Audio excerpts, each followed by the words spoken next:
Hi guys, it's time for me to rank all the films I've seen that came out in 2007. I have seen absolutely loads of films from this particular year, and today I'm going to be ranking my top 25.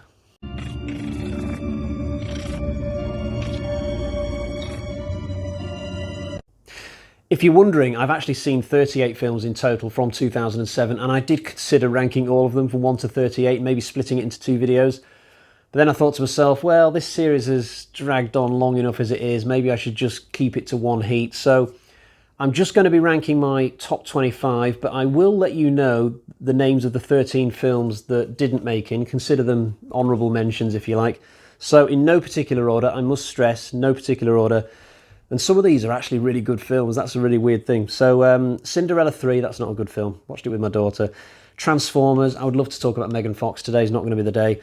This Is England, British indie film. It's pretty decent, to be fair. Storm Warning, an Australian horror film, actually pretty good. Hostel 2, that's not very good. The Hitcher remake, pants. Simpsons movie. Now, I actually really like The Simpsons, but I like my Simpsons in 20-minute snippets. The idea of a 90-minute movie never did it for me, and I sort of enjoyed it when I watched it, but it's not making it into the top 25 today.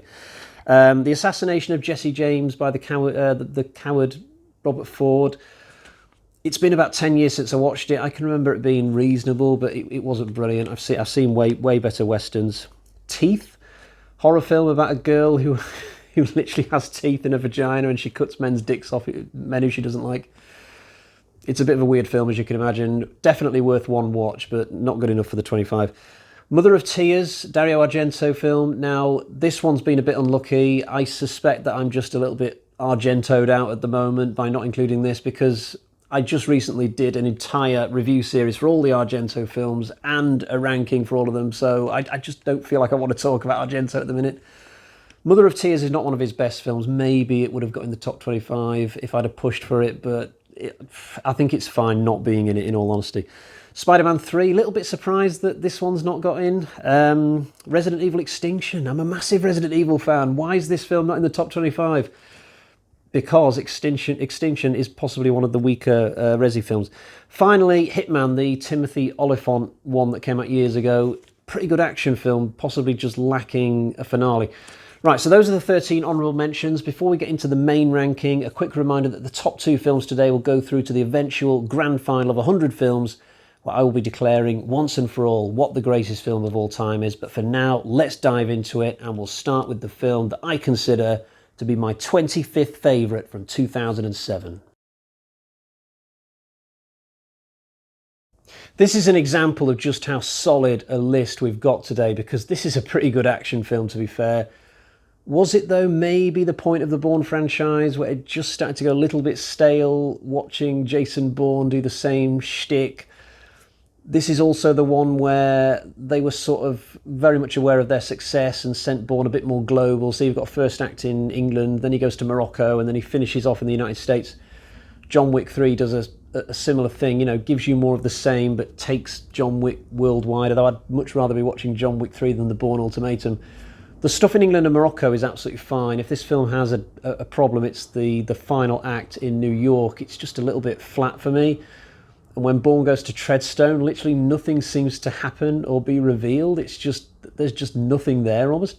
Maybe that's the point of it, and that it just goes over my head. Maybe this is the director saying, okay, this isn't going to be the franchise where we get a big volcano with a bold guy and a cat, so maybe that went over my head. But overall, it's a really good film. It just doesn't blow me away like it does some people, and I think The Bourne Supremacy is the best of these, personally.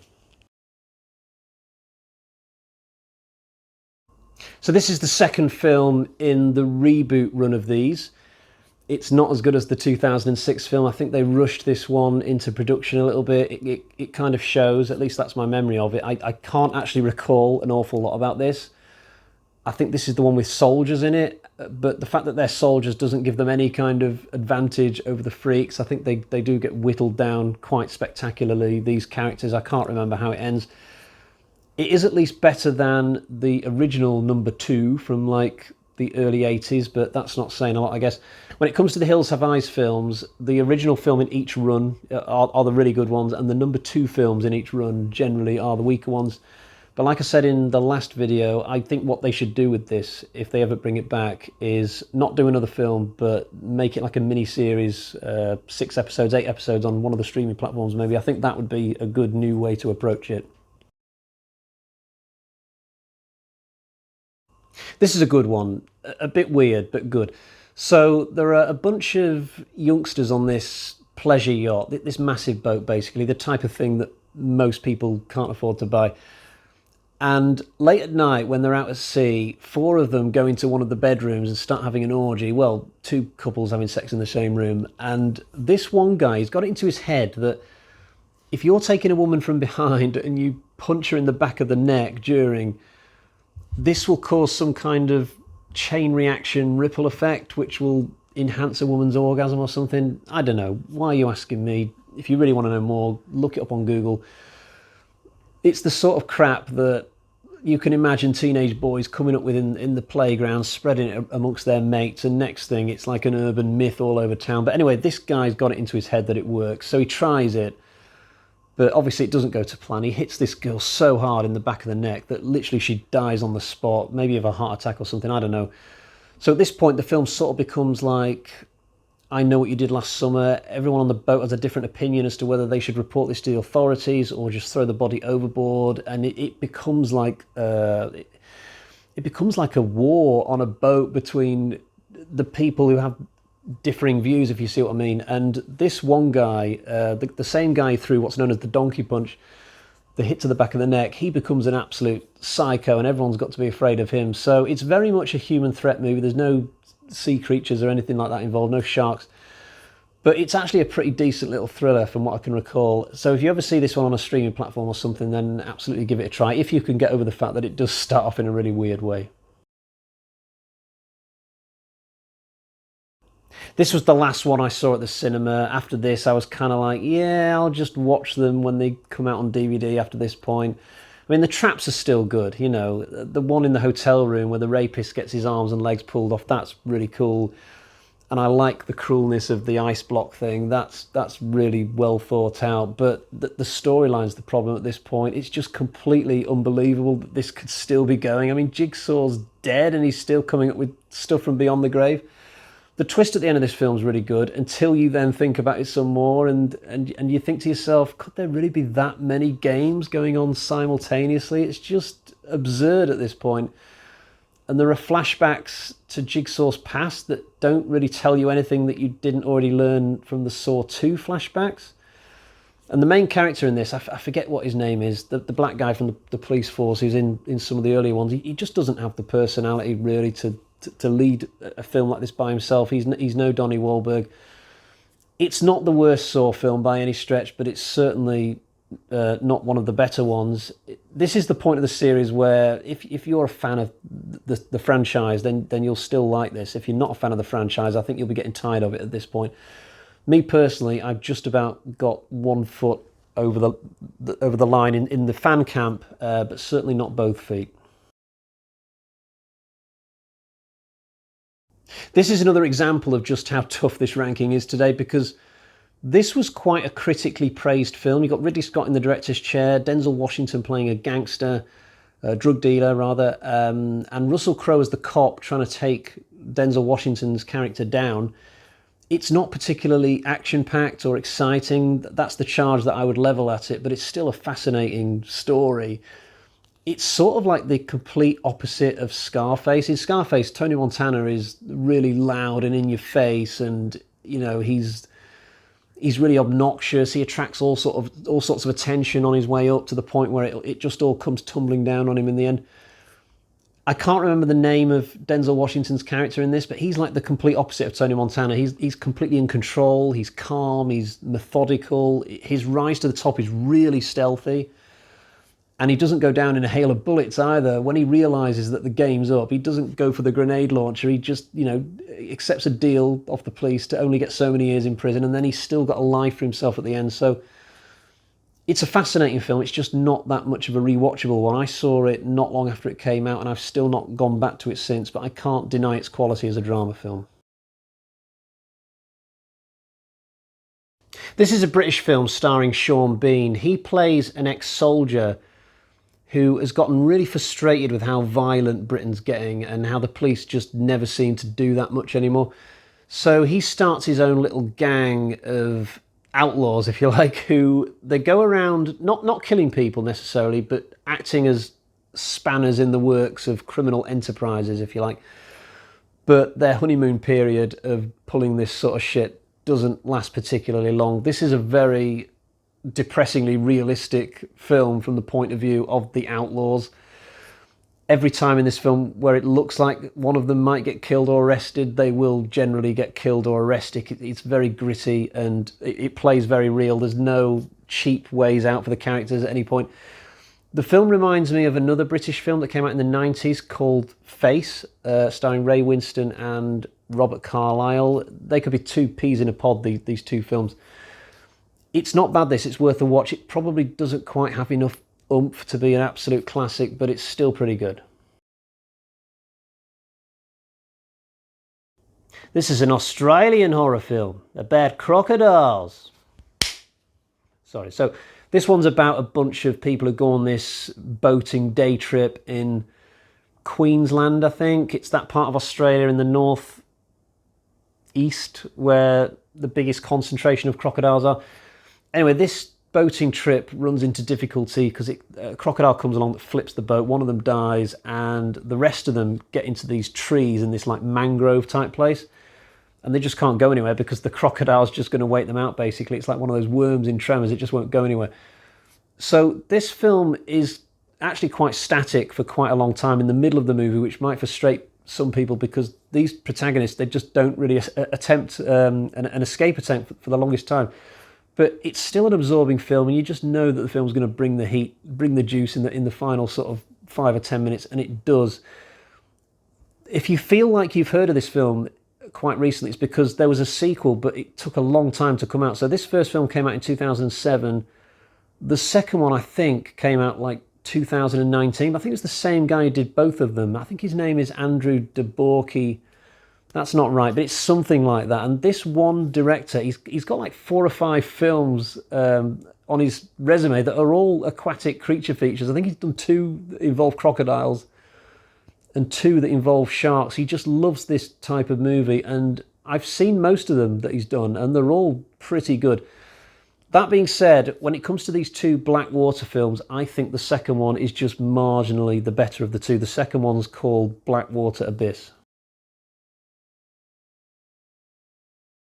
This is about an oil baron back in 19th century Western America, around about the period that they started to put like big oil drilling machines into the ground, but definitely Old West sort of era. So this oil guy, he's a bit of an entrepreneur. He knows how to make money in the industry, but he's not very sociable. He doesn't have much of a community spirit, and he's constantly butting heads with this young local priest throughout the story. He also takes this young lad under his wing who ends up having this accident and becoming disabled. It's a very sad film, this, at times. It takes place over a number of years, so it ends up feeling a little bit like a biopic, although I don't know if it's based on a real set of circumstances or a real character.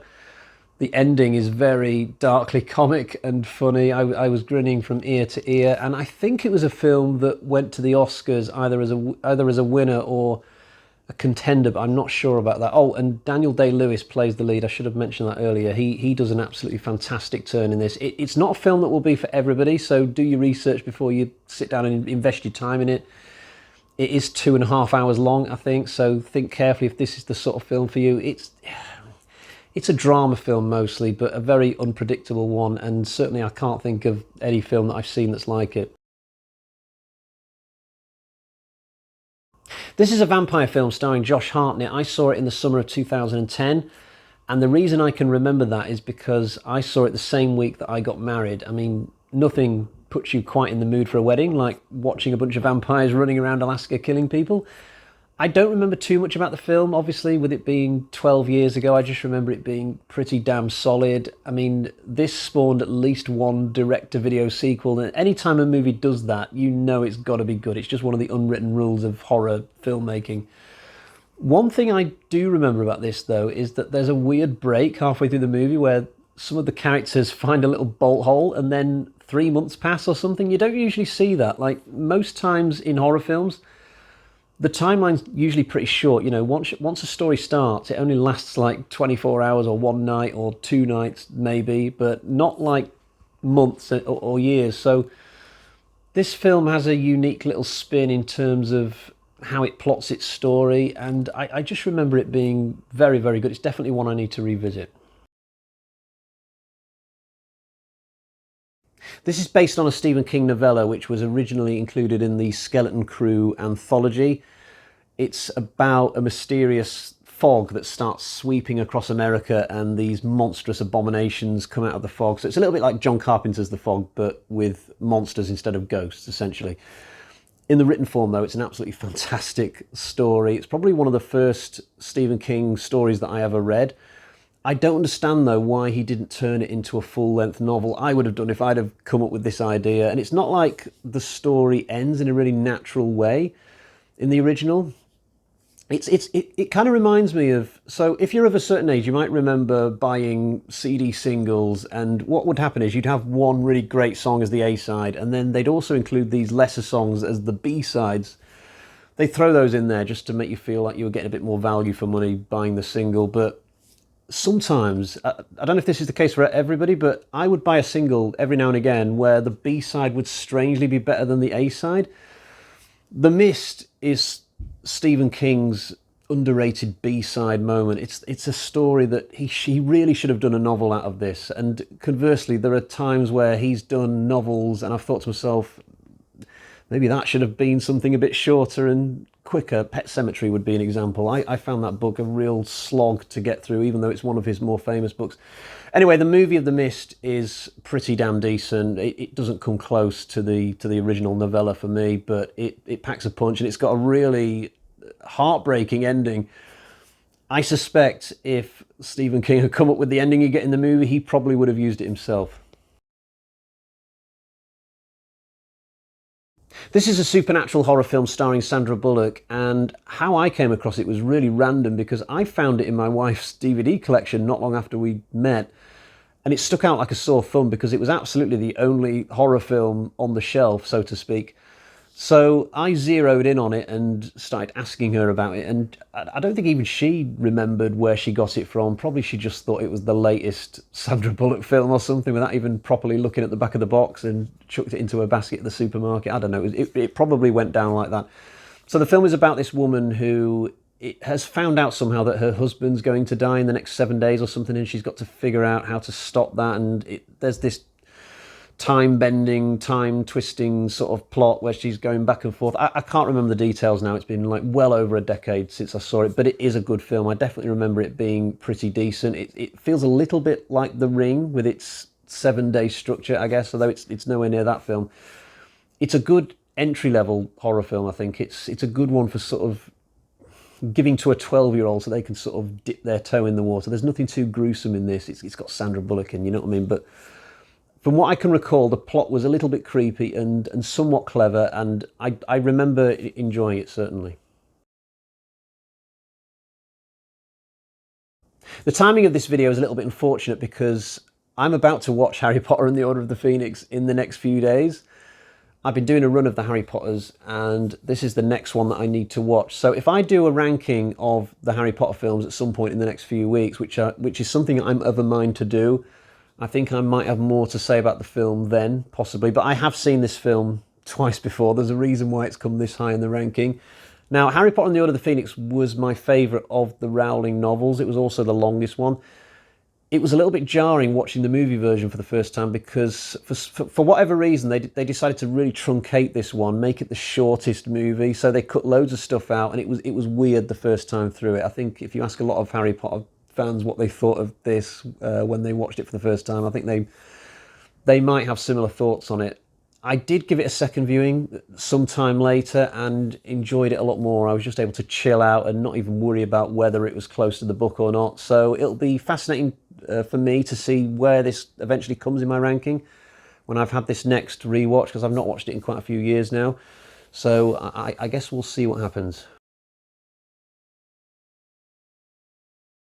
This is a much maligned movie. It has copped a lot of hate over the years, but I don't really understand why. For me, it's just 90 minutes of good fun, humans, predators, and aliens going at it in this small town. There's lots of action and gore, and sometimes I just want to sit down and watch a film like that. I saw this in the cinema, had a really good time. I've heard some people say that it's too dark, you can't make out what's going on.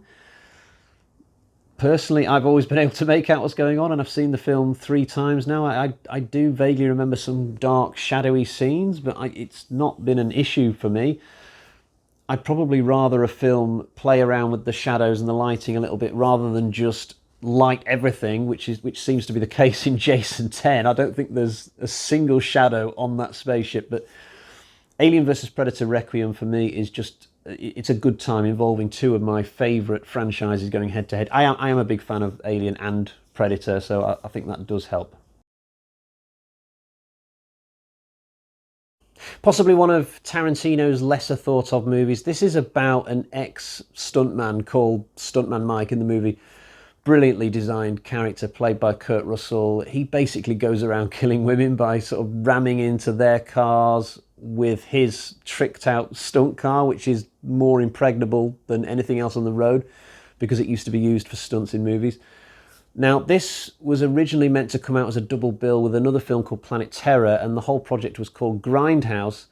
Now, I was really looking forward to this because the idea of watching a double bill of horror films in the cinema that sort of, you pay for it as one package, I thought that was a really cool thing. And I was gutted when, and I don't know if this was the case the world over, but in the UK, we weren't allowed to have this. Basically, cinemas decided, no, you're not going to do that. We're going to split it up into two. You can watch this one film this month, and then 4 months down the line, we'll show the other film. It was really frustrating at the time. Cinemas were just annoying places back in the noughties. I feel like today in 2022, at least in my local cinema, they're just more clued up about the consumer. The prices are better, the seating's better, online booking is now a thing which just makes your life so much more easier. Cinemas frustrated me in so many ways back when I was younger. Nowadays, better. I suspect part of that is because there's so many streaming services now. Cinemas have to be nicer to you, whereas 20 years ago it was like, they just take the opinion that you're going to come and watch our movies no matter what, so we can just, I suspect that if Grindhouse came out today, they would have showed it in their full form, but back when these two films came out, sadly, no. But anyway, I've gone way off topic. Death Proof, if you've not seen it, is a pretty fantastic little film about a psycho on a highway, and give it a shot if you've not checked it out. So this is the third and, well, it was meant to be the final Pirates of the Caribbean film until they made the fourth and the fifth. I saw it at the cinema, and I was on a date, actually. It was the second time I'd seen this particular girl, and it was also the last. So for me, this film will always, instead of being Pirates of the Caribbean at World's End, it will always be Pirates of the Caribbean at Relationship's End. Although it wasn't a relationship. You're not in a relationship when you're just in that first or second date stage. That first time I saw the film, I struggled to follow it. So when you're young and you're out with a girl, you're never fully watching the film that you're seeing. You're only sort of 90% concentrating on it, whereas normally you'd be 100% concentrating on it. And what didn't help is the fact that this is quite a complicated film for a Pirates of the Caribbean film. I think that's why a lot of people didn't react well to it when it came out. I think people thought to themselves, oh, it's a Disney film about pirates. It's just going to be a bunch of people on a ship going, ha ha, and there'll be a bit of a love story and then roll credits, but it totally wasn't like that. But I like that about this film, and when I eventually did watch it a second time at home, I enjoyed it a hell of a lot more. It challenges you to actually keep up with the story, not just treat it as a bit of popcorn fluff. So I like these Pirates of the Caribbean sequels, even if a lot of other people don't. These films, I really need to go back to them. I've not seen them in quite some time. In fact, I don't think I've watched a Pirates of the Caribbean film now since I saw the fifth one at the cinema, which I did really enjoy. So something else to add to my very long list of things I might get onto this year. Surely they're on Disney. I have Disney. You would think that they would be on Disney, wouldn't you? So to kick off the top 10, we have No Country for Old Men. I only saw this for the first time a couple of years ago, and already some of the plot has started to slip my mind. I think it's about a guy who finds like a satchel of money or something, and he decides to go on the run with it and keep it, but like there's this really insane hitman trying to chase him down. Now, this film is really fun to follow. Once you start watching it, you can't stop. But about 2/3 of the way through, it's as if everybody involved with it just said, right, instead of finishing this movie in the traditional way, let's just make the final act really random and just do a load of stuff that literally nobody is going to expect. And I think that's part of the reason why this film is famous to an extent. It plays very realistic. There's no Hollywoodized ending with this. It takes you by surprise, the direction that the story goes in, but there are some really good performances in it. Javier Bardem as the main killer is absolutely frightening, and I like Tommy Lee Jones's role in the film as well. This is definitely a film with a reputation. It may have won awards, I'm not sure, but it's one that I delayed watching for the longest time, and when I finally did get around to it, I kind of gave myself a little slap on the side of the head for not getting to it sooner. And it's also one that I'm going to watch for a second time because it did fascinate me, and it's one of those films that has you thinking for days afterwards about what you've watched. It's that kind of thing. So yeah, No Country for Old Men, highly recommended. And given the fact that this has only made it to 10th spot, it just goes to show you the quality of things still to come. Very much a polarising Halloween film, a very polarising couple of films actually that Rob Zombie made, but as you can tell by its spot in today's ranking, I really like it. I wasn't sure about it on first viewing because it was just so odd compared to what I was used to when it comes to Halloween, but over subsequent viewings I've really come to like this. I like both of these films that Zombie did. I just think the style of them is absolutely fantastic. They're really heavy hitting. You know, I mean, this Myers, played by Tyler Mane, possibly, absolutely wonderful. I like the new Laurie, played by Scout Taylor Compton. I like the fact that they brought Danielle Harris back in an adult character this time. I like the new Loomis. I just think they're a pair of terrifically made films. Now, I know a lot of people like to criticise them, but I don't understand how people come up with comments like, oh, you're not supposed to show that Myers was bred by society. It's supposed to be like a natural evil thing. Yeah, that may be true, but this isn't meant to replace Carpenter's Halloween. It's meant to just be an alternate vision, an on the side sort of vision, a bit of fun. You know, remember that word, fun. You know, it's just its own thing to be enjoyed, and then we move on to maybe a more traditional form of Halloween, like we got with Halloween 2018. I mean, I know there are lots of different Halloween timelines, but this is very much a left field sort of vision. You know, you've got Rob Zombie's two films way over here, and all the other timelines are sort of over here. They might be different timelines, but they're all fairly close in spirit, apart from Halloween 3.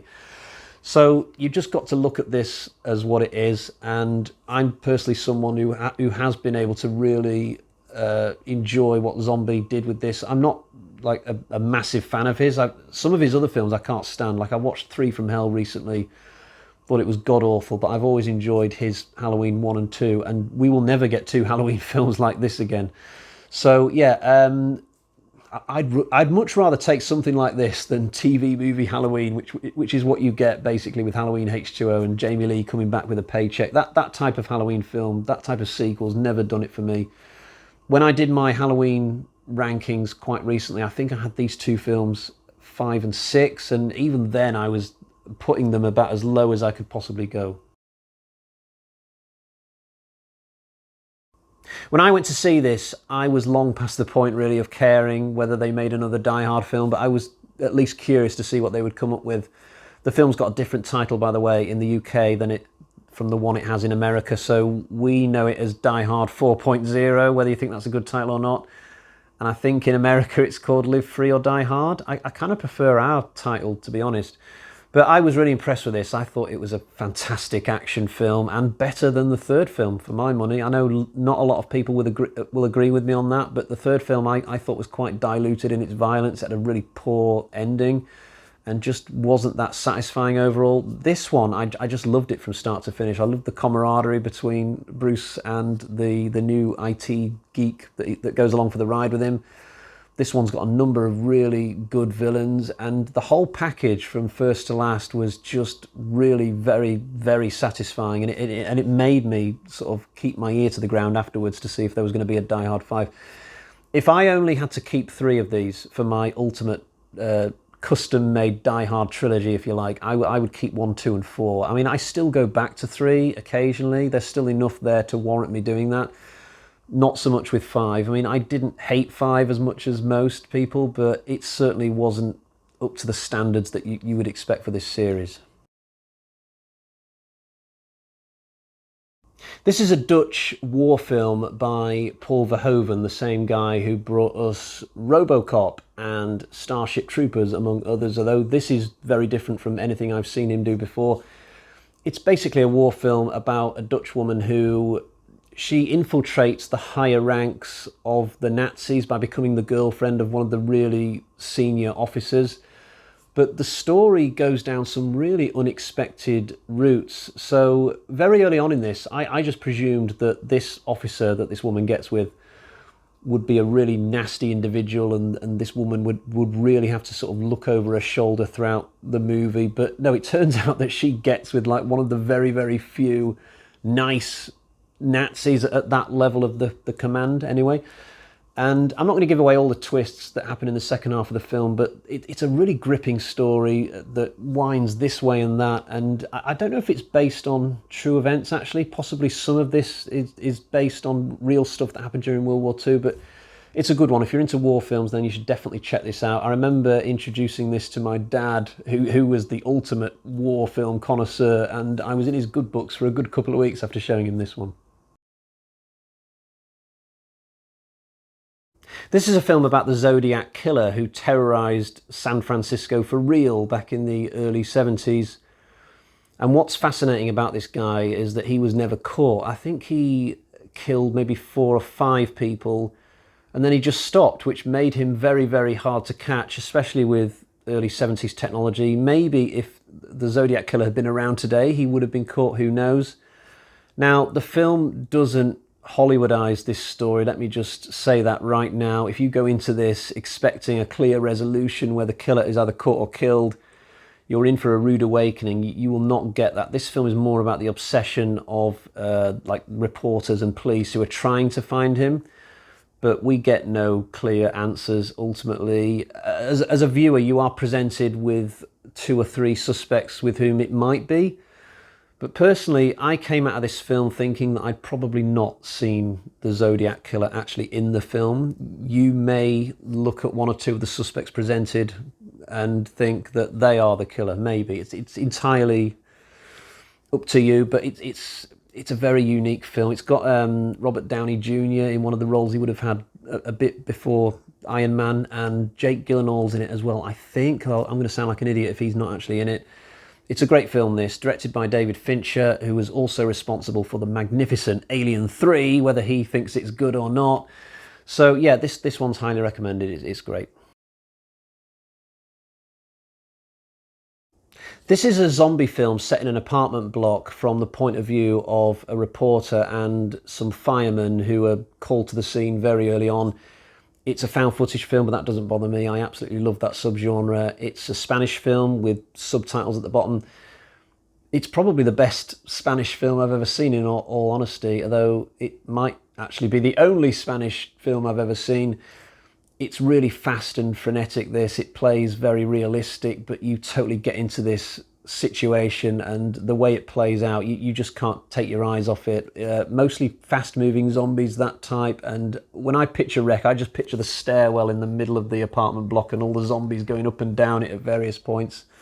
There's a great gut punch of a twist at the end, and it's a fantastically compact little film. It went on to have 3 sequels, most of which are very, very watchable, and the Americans also did their own version called Quarantine, which is also good, although it's such a like-for-like experience that I'm not sure you necessarily need to watch both Wreck and Quarantine. I have seen both of them, although I generally prefer Wreck just because it's the original. So there's something about a film being the first to do it that just gives it that extra special flavour, and I definitely think that's the case here. I have a DVD for this, but it's one that I've really wanted to upgrade for quite some time. I know that there's a really fancy sort of Blu-ray, possibly Arrow, I'm not sure. There's a Blu-ray version for this with more special features and stuff like that. It's something that I've been tempted to do for quite some time, but yeah, Rex terrific, absolutely it is. This is a notable film for me because it was the first one that I saw at the cinema alone. I was 27 at the time. Now, if it had occurred to me at a younger age to go alone, maybe I would have done, but I just never used to think that going to the cinema alone was something that people did, you know. So when this film came out, I remember it was a Sunday night and I really wanted to see it, but it just happened to be a night when nobody could come with me, but I still really wanted to go. I wanted to see it. And I thought to myself, could I not just go alone? Is that allowed? And in the end, I sort of persuaded myself to do it. So I went down there and it was a bit weird during the trailers, sort of sat there on my own looking around and realising that literally everybody else was in a 2, 3 or 4 or whatever. But then once the film started, I didn't even notice that I was on my own at that point. And forevermore after that night, I've regularly gone to the cinema alone, especially for horror films, because nobody in my family likes horror really. So yeah, it's just one of those weird things that I didn't do for a ridiculously long time, and then once I'd done it once, I've done it loads of times since then. As for the actual movie, I think this is a better film than the original 28 Days Later. It's a fantastic action horror film. It gets off to an amazing start with Robert Carlyle escaping that farmhouse in Scotland. It gets your blood pumping. The music's great. I like the whole Isle of Dogs story about society sort of trying to rebuild itself, but then the zombies get out again, and you just get so much great action in this. You know, you've got the army trying to kill the main characters, and there's that amazing sequence with the helicopter rotor blades, and there's lots of great stuff in this. It's just an action-packed zombie film that is a hell of a lot of fun. I've seen it several times. And I can't believe they haven't made any more after this. I mean, the way that this ends, it sort of sets it up for like a Jurassic World Dominion type film where the zombies have escaped sort of at least across Europe and maybe even the whole world. They really need to get back on this. Even if it's not Danny Boyle, just get somebody on it. They must have come up with some ideas by now of how to do 28 months later. I just wish they'd do it, but as it is, we still have at least 2 great films, and for me, this is just marginally the better of those. So this is today's unlucky film, which doesn't quite make it through to the grand final because I only put 2 films through from each year, and this film's come third. This is one of the granddaddies of the found footage genre, of which I'm a huge fan of. I sort of look at the original Paranormal Activity as the urban version of the Blair Witch, really, and it went on to have almost as big an impact.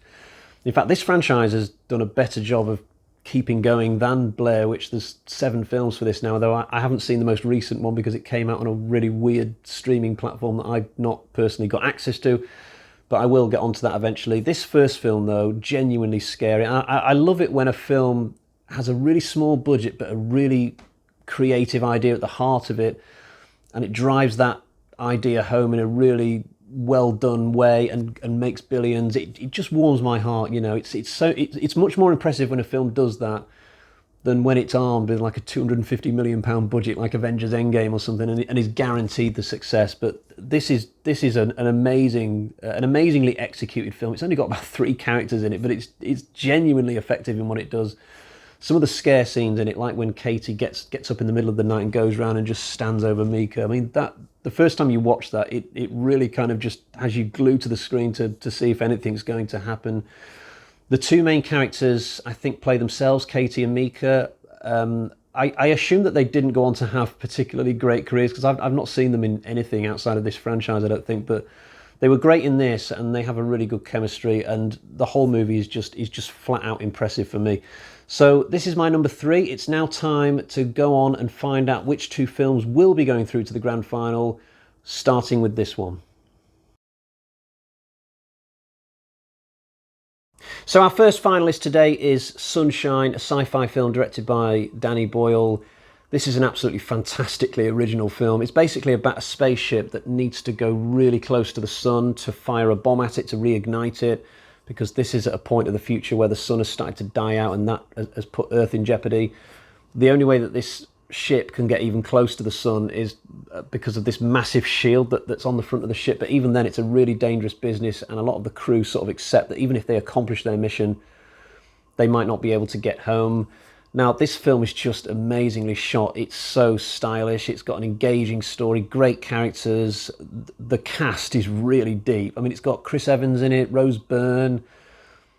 Some of the others you will recognise. I just can't think of the names of them. Most of the crew you will recognise from other movies. It's a really deep cast. Some people criticise the third act as going off the rails a little bit. There's a twist about 2/3 of the way through this, which leads you down a certain avenue that you won't expect to go down. But I personally find it really satisfying. I think it's got a great ending. I just love this film. It's a brilliant, brilliant piece of sci-fi. It's the sort of film that really makes you think. It's the sort of film that makes you go back and watch it several times, and then you discover new things about it. It's one that I'm looking forward to introducing to my oldest son. He likes sci-fi, and I've shown him a few sci-fi films recently, things like The Martian and Gravity. I just think this one might be a little bit too violent for him yet, but certainly in the next couple of years, eventually I'll show him this film, and I'm really looking forward to that. Right, it's time to find out which film even managed to beat Sunshine into the #1 spot. So probably not the film that you were expecting to be #1, given how deep this ranking has been. Some of you might not have even heard of this film. It's essentially a biographical drama film directed by Sean Penn. It's about 2.5 hours long. It's about a guy so he's from this like affluent middle class family, and he's about to go to college. He's even got a trust fund for this purpose. He's one of the lucky kids, I guess, but just when he's supposed to go to college, he gives the entire trust fund away to charity, I think, and decides to be a tramp because he doesn't believe in following the usual capitalist road, I guess. He's just in love with the idea of living with nature, not having to depend on a job or society. So he becomes a tramp. He's only like a young kid of like 20, 21. It's not like he's somebody of my age who just has a midlife crisis and says, right, that's it, I'm done with my work, I'm going off into the wild.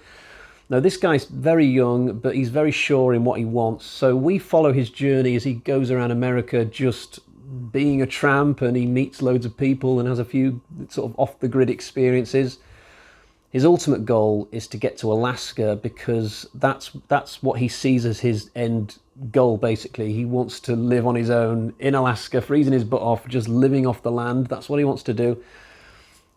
Now, the timeline isn't strictly chronological in this film. So to begin with, I think we see some of the scenes in Alaska when he's already got there, and then we sort of go back into the past, but that's not annoying in this film. It works out all right. I think Sean Penn made the right choices in terms of how he went about telling this story. And it's just really absorbing watching this character go around all these places in America. Watching this film actually got me interested in American geography. That's the effect that it had on me. It's a beautiful film in so many ways. It's got a great soundtrack, and it's a film that really makes you think. You know, I came out of this film thinking that, you know what, in the future, I used to think of holidays as just going to the beach and sitting around with a pina colada, but watching this film has made me think, actually, in my life, I'd like to do more holidays where I just go exploring parts of America or parts of the world and being sort of like McAndress, but not in the way that he's doing. You know, I mean, you can watch this film and sort of fall in love with what he's doing to an extent, although I think most people would want to explore places, but at least keep their job and their life to go back to, you know, not just jack everything in and become a tramp. But this is such a good film. It's a film that makes you think, and I can't recommend it highly enough. Here's my copy of it. I've had it about 10 years now. I've only watched it twice. It's not a film to overload on. I have to really sort of be in the mood for it. It is very emotionally impactful. It does have a tragic ending, but I mean, you can read about this guy on Wikipedia. He was actually a real person, and you know, they've probably jazzed up the story a little bit for the movie, but it's just a terrific movie that sadly not a lot of people have probably heard of. It is my #1 today. Now, before I go, I'm just going to quickly read out the names of some films that could have made it into today's ranking, but I've simply not seen them, but maybe in the future I would like to see them. So those movies would be Seraphim Falls, Hannibal Rising, Dead Silence, 3:10 to Yuma, The Poughkeepsie Tapes, I'm not sure how you pronounce that, and Shrooms. That's a horror film, that last one. So there we have it. That was my rankings for 2007. I'll be back soon to do 2008. We have Sunshine and Into the Wild going through to the grand final. Until next time, cheerio, bye-bye.